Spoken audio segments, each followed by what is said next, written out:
we're going to take a look at some properties that we're going to be using quite a bit in our geometry.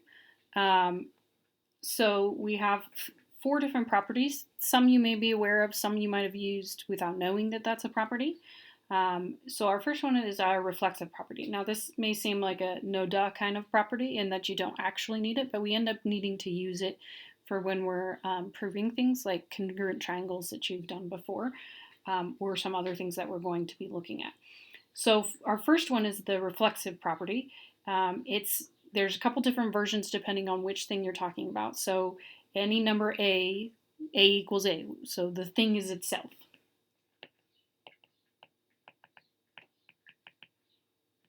Is essentially what this is saying. Now, for our angle, it has measurement. This should be an angle sign, and it just didn't interpret it well. So for any angle A, you know the measurement of A equals the measurement of angle A. For any segment AB, you know that AB equals AB, or that segment equals itself. And then for congruent triangles, you have every triangle is congruent to itself. Again, this seems like a no-duh kind of thing that we wouldn't actually need to explicitly state, but we do need it when we're looking at proofs. The symmetric property is another property that you've probably used but didn't necessarily realize it. Your symmetric property is if A equals B, then you can say B equals A. So essentially you're switching the sides of the equal sign. Okay. So first we had A on the left, then we had B on the right. Now we have B on the left and A on the right. Okay. The same thing is true for our angles. So if you have the measurement of A equals B, then you also know the measurement of B equals A. Same thing is true for segments. So if AB equals CD, then you know CD equals AB. And then for our triangles, if we know triangle ABC is congruent to triangle DEF, then this should say triangle DEF is congruent to triangle ABC. All right, so all we did was switch the sides of the equal sign. The transitive property, if you did your logic unit, it is similar to the law of syllogism. The law of syllogism is mostly with words, and the transitive property is with your mathematics. So the transitive property, if you have A equals B and B equals C, then A equals C. So essentially what you're doing is you're stringing these two things together because you have the B's are the same. Okay? So if you have, for angles, the measurement of angle A equals the measurement of angle B, and the measurement of angle B equals the measurement of angle C, then you can say the measurement of A equals the measurement of angle C. So that is your transitive property. You can do the same thing with segments. So if AB equals CD and CD equals EF, then you can string these together because the CDs are the same and say that AB is equal to EF. And then for congruent triangles, you have if triangle ABC is congruent to triangle DEF and triangle DEF is congruent to triangle GHI, then you know triangle ABC is congruent to triangle GHI. Right? Again, you're stringing it together because you know DEF in both of those, so it's strung together by that. And then one that you've used before, again, is called the substitution property. So if A equals B, then you can substitute A in for any B in the equation or expression. Okay. Now we're going to veer a little bit from our properties, and we're going to take a look at a few examples of starting to think a little bit more abstractly. So here we have, given that angle 5 and angle 6 are a linear pair, so remember a linear pair means that they make a line. So if we look at 5 and angle 6, notice that they make a linear pair. They've got this is creating the line. And we know that angle 6 and angle 7 are a linear pair. So again, we've got this is angle 6, and then angle 7 we have is this one, and notice on this one it's creating this line right here. Okay? So what could you determine about the angles? So I want you to pause the video and kind of think for a few minutes and see if you can come up some things that you could determine about the angles. Okay, so there's several things that you could look at from here.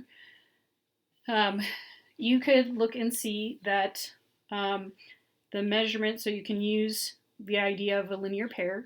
So the measurement, or not the measurement, when we know it's a linear pair, you know that they're supplementary. So angle 5 and angle 6 are supplementary, which also means that you know angle 6 and angle 7 are supplementary because they are also a linear pair. Well, what does it mean when we talk about supplementary? Well, it means that their measures at 180. So we could say, well, that the measurement of angle 5 plus the measurement of angle 6 equals 180. You could also say the measurement of angle 6 plus the measurement of angle 7 equals 180, right? And then hopefully from here, you're able to connect this idea. So see how we've got that these two are both equal to 180? That really means that I could set these two parts equal to each other. So we could have the measurement of angle 5 plus the measurement of angle 6 equals the measurement of angle 6 plus the measurement of angle 7. But notice that the measurement of angle 6 is the same on both of them, so I could actually subtract that off. So if I subtract off the measurement of angle 6 on both sides, it disappears, so you end up with the measurement of angle 5 equals the measurement of angle 7. Now, some of you may have been able to see that. Some of you might have also said that angle 5 and angle 7 are vertical angles. Some of you might have also said that angle 5 is congruent to angle 7. All of those things are good things that you can say. We just wanted to look at information that you could get from the angles. Okay? So this one we have. Now instead on this one, we're going to look at see if we can draw a picture that represents the information. So given that the measurement of angle 1 and the measurement of angle 2 are complements, and angle 3 and angle 4 are complements, and 2 is congruent to angle 4, show that angle 1 is congruent to angle 3. Okay, so we're going to try and make a picture to represent what information is given to us. Okay, so we know 1 and 2 are complements. Well, complements means that they're complementary, which means that they add to 90 degrees. So I'm going to make two angles that look like they add to 90 degrees. So here's my first angle, here's my second angle. Those look like they add to 90 degrees. Notice if I make my 90 degree here and I put the angles so they're adjacent, it looks like they're 90 degrees. Okay? So then we've got that this is complementary. So I'm going to label my angles. So angle 1 and angle 2. Then we also know angle 3 and angle 4 are complementary. Okay, so I'm going to draw two more angles that look like they're complementary. So let's do, this is angle 3, and this is angle 4. Okay, those two look complementary. And then it says 2 is congruent to 4. Well, 2 is congruent to 4. It's not quite drawn spectacularly, so I may want to go back and modify this part here and make this look a little bit more like my 2 angle. There, that looks a little bit better. And then I'm going to mark that 2 is congruent to 4. Okay?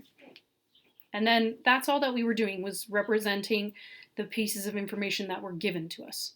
Okay, so we had 3 pieces of information that were given. We had that 1 and 2 were complementary. We had that 3 and 4 were complementary, and we had that 2 was congruent to 4. So we were just practicing how you draw the picture from there. Oh, and that is all.